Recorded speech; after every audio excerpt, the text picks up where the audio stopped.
Surat police parade ground ખાતે રાષ્ટ્રીય માર્ગ સલામતી મંથ 2024ની ઓપનિંગ સેરેમની યોજાઈ હતી.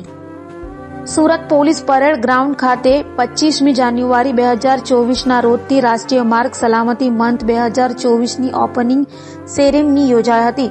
તો સુરત પોલીસ કમિશનર અજયકુમાર તોમરની અધ્યક્ષતામાં પોલીસ પરેડ ગ્રાઉન્ડ ખાતે યોજાયો હોય, જેમાં મોટી સંખ્યામાં પોલીસ અધિકારી, ટ્રાફિક પોલીસ, ઉદ્યોગપતિ અને શાળાના વિદ્યાર્થીઓ સહિતનાઓ હાજર રહ્યા હતા.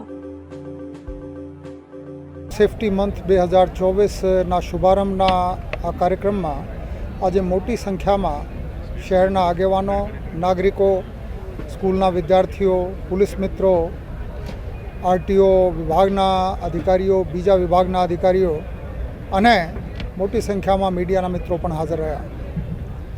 રોડ સેફટી એક એવી બાબત છે જે બધાના ઉપર લાગુ પડે છે, કેમ કે એના ભોગ ગમે ત્યારે કોઈ પણ બની શકે અને કોઈના પણ પરિવારના કોઈ સભ્ય ક્યારે માર્ગ અકસ્માતમાં મૃત્યુ પામે કે દવાઈ જાય તો એના આખા પરિવાર ઉપર બહુ ગંભીર આડઅસર પડતી હોય છે. આપણે આ બાબતે વધારે સભાન સચેત બનવાની જરૂર છે, શિસ્ત કેળવવાની જરૂર છે. સુરત શહેર ટ્રાફિક વિભાગ, આરટીઓ અને તમામ ડિપાર્ટમેન્ટ મળીને આ બાબતે ખૂબ મહેનત કરી રહ્યા છે, જેના એક પરિણામ તો આ છે કે વર્ષ 2021માં રોડ સેફટીમાં સુરત શહેર પ્રથમ ક્રમાંકે આવ્યું હતું અને વર્ષ 2023માં પણ 22 કરતાં અકસ્માતોની સંખ્યામાં ઘટાડો થયો છે.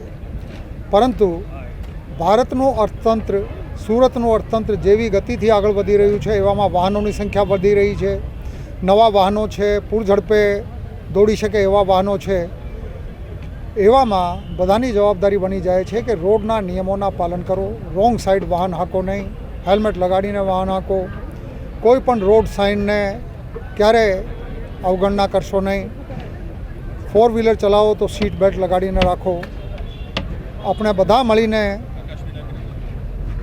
સંકલ્પ કરીએ કે સુરતમાં માર્ગ અકસ્માતની સંખ્યામાં ઉત્તરોત્તર ઘટાડો કરીશું અને પોતપોતાના પરિવાર સાથે શાંતિથી લાંબુ આયુષ્ય આ ઝડપભેર વધી રહેલા ભારત વર્ષમાં આપણે આનંદથી માણીશું.